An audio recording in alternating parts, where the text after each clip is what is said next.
It's awesome. WAGSY'S World. WAGSY'S World. Have some fun. WAGSY'S World. WAGSY'S World. Like and subscribe. Hey everyone, I'm WAGSY. Welcome to WAGSY'S World. Today's subjects, we are doing what makes Queen great, the great band Queen. Before we get started, please like, subscribe, ring the bell if you're enjoying the videos, and I hope you are. Also, stay till the end of this video. I'm going to give you my favorite Queen songs, plus a review of a great barrel strength bourbon.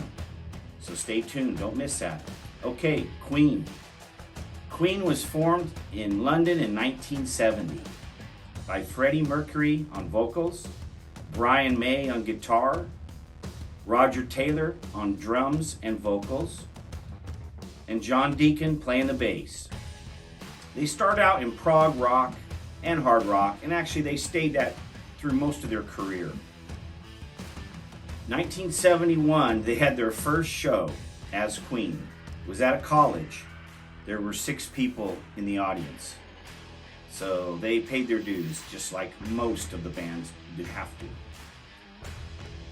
Then, record producer Roy Thomas Baker, who's famous partly because of Queen, in fact, a lot because of Queen, he heard their Keep Yourself Alive demo, and he shopped that around to all the record labels.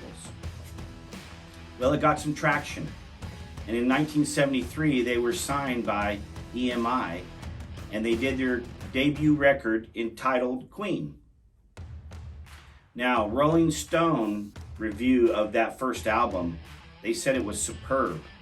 So the critics got on the Queen bandwagon very early, and that helped them, and it helps everyone if that's the case. Any band that Rolling Stone gets behind early, you get a lot of push from that.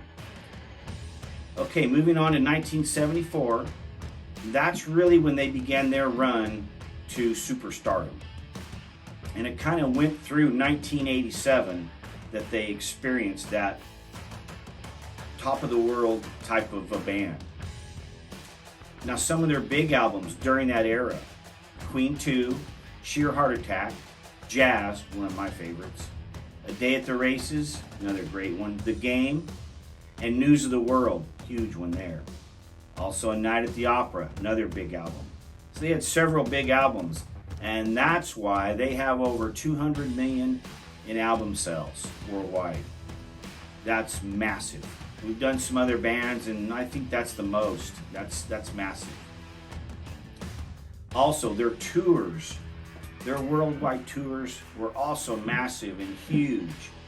They were invited to probably every festival there ever was during that era, and they attended a lot of them, played a lot of them.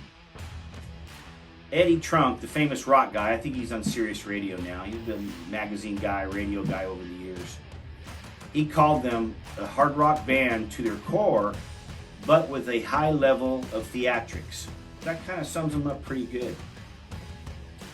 Now listen to this. They're in the Rock and Roll Hall of Fame, of course. They're in the Grammy Hall of Fame for 4 reasons. 3 of them are songs.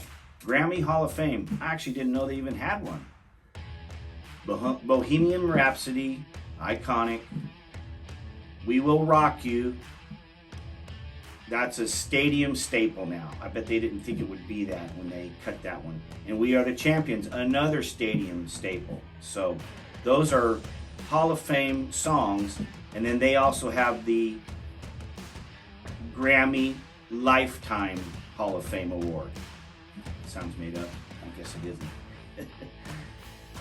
Anyway, great awards, great recognition there, and huge album sales. So that tells you the critics loved them, and they really have from day one almost.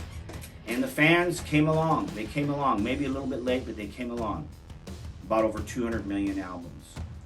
Okay, a little breakdown on the members. Freddie Mercury, one of the greatest singers in rock history. Brian May, virtuoso musician, distinctive sound, like a layered sound that he would create. Roger, very unique drummer. an underrated writer and singer. I mean, many times when he's singing backing vocals, he's higher than Freddie. He's in a higher key than Freddie. And John Deacon, Rolling Stone called him an explosive bassist. He's also an excellent songwriter. Wrote a lot of their stuff. Now, for me, for WAGSY, why do I think Queen's great? Well, a lot of those are good reasons and reasons that I have as well. Here's an additional one though. I came on board with Queen in about 75, but not too strong. I thought, meh. But by 77, I was in. I loved A Day at the Races album, and probably all those during that era that I named earlier, all those albums are really favorites of mine. So I was on board at 77 as them as a great, great band.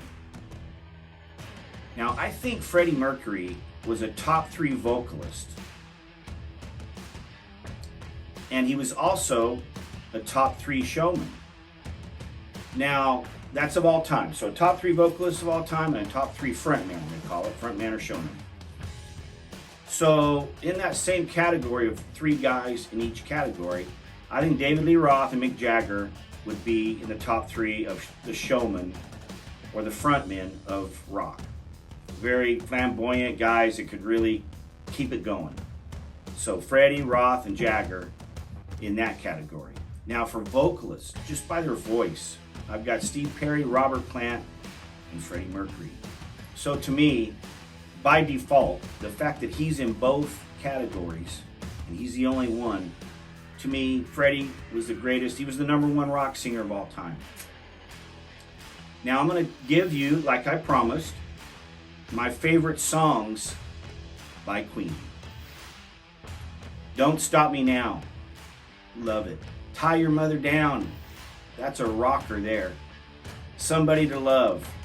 Beautiful lyrics, vocals, amazing song. Here's another one. Love of My Life. Not played as much. Check it out if you haven't heard that one by Freddie. Love of My Life.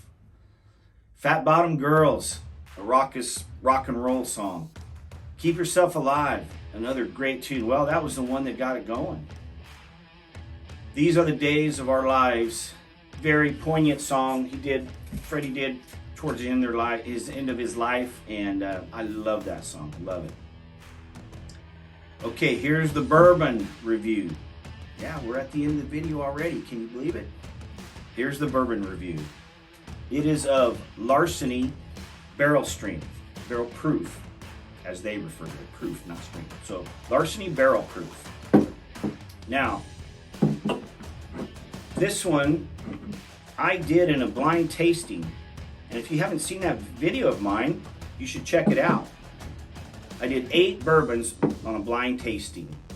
Larceny Barrel Proof came in second behind Stag Jr. That really surprised me. This bottle, you can find it. It's about $50. So they're not killing you at 100 or 150 or whatever. Very, very competitive in terms of taste and everything. Now, this is from Heaven Hill Distillery. It's 8 years old, and it's a 20% wheat mash bill. So let's check it out. The nose is good, not overly sweet, a little ethanol, which it should, being that it's 123 proof, a little bit, but not too overpowering. It actually, to me, I'm getting honey out of it, mainly honey and alcohol. Let's taste it.